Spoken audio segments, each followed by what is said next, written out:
Friends, welcome to Jaivin vlogs. నేను మళ్ళీ ఒక మంచి లంచ్ బాక్స్ రెసిపీతో మీ ముందుకి వచ్చేసాను. సో ఈరోజు నేను లంచ్ బాక్స్లోకి ఏం ప్రిపేర్ చేశాను అని అంటే వైట్ రైస్ ఇంకా చామదుంపల పులుసు.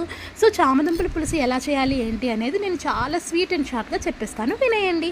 సో ముందుగా చామదుంపల్ని బాగా శుభ్రం చేసుకొని తర్వాత వాటిని కుక్కర్లో ఉడకబెట్టుకోవాలి. ఉడకబెట్టుకున్న తర్వాత తొక్కలు తీసి పక్కన పెట్టుకొని ఇప్పుడు కళాయి పెట్టుకొని అందులో ఆయిల్ వేసి ముందుగా నానబెట్టుకున్న కొన్ని మెంతుల్ని అందులో వేసి వేగిన తర్వాత పోపులు కూడా వేయాలి. సో పోపులు వేసిన తర్వాత మనము ఆనియన్స్, పచ్చిమిరపకాయలు ఇంకా కరివేపాకు, కొత్తిమీర బాగా వేగిన తర్వాత కారం వేసి వేపుకోవాలి. సో కారము, సాల్ట్ వేసిన తర్వాత ఇప్పుడు టమాటాలు బాగా వేగిన తర్వాత అప్పుడు మనం చామదుంపలతో బాగా ఫ్రై చేసుకోవాలి. సో ఇదంతా అయిన తర్వాత మనం ఆల్రెడీ చింతపండు నానబెట్టుకొని ఉంటాం కదా, సో ఆ పులుపును కూడా అందులో వేసుకోవాలి.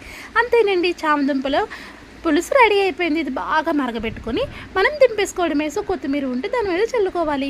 ఈరోజు నేను మా బాబుకి మధ్యాహ్నం లంచ్ బాక్స్ పంపిస్తున్నాను కాబట్టి నేను ఏం చేశానంటే అన్నీ కలిపి పెట్టేశాను. సో వైట్ రైస్ ఇంకా చామదుంపల పులుసు ఇంకా కొంచెం కర్డ్ రైస్ పెట్టాను. ఇంతేనండి లంచ్ బాక్స్. మీ అందరికీ నచ్చినట్లయితే తప్పకుండా షేర్ అండ్ సబ్స్క్రైబ్ చేయండి. Thank you friends. సో పక్కనే నేను మా పాపకు కూడా ఈరోజు ఫుడ్ అనేది ప్రిపేర్ చేసేసాను.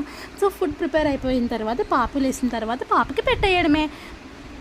సో బాక్స్లోకి ఆల్రెడీ మనకి రెయినీ సీజన్ స్టార్ట్ అయింది కాబట్టి నేను హాట్ వాటర్ కూడా పెట్టేశాను. అంతే ఫ్రెండ్స్, ఇది మన ఈరోజు లంచ్ బాక్స్. మీ అందరికీ నచ్చినట్లయితే తప్పకుండా లైక్ చేయండి, షేర్ చేయండి, సబ్స్క్రైబ్ చేయండి. Thank you friends.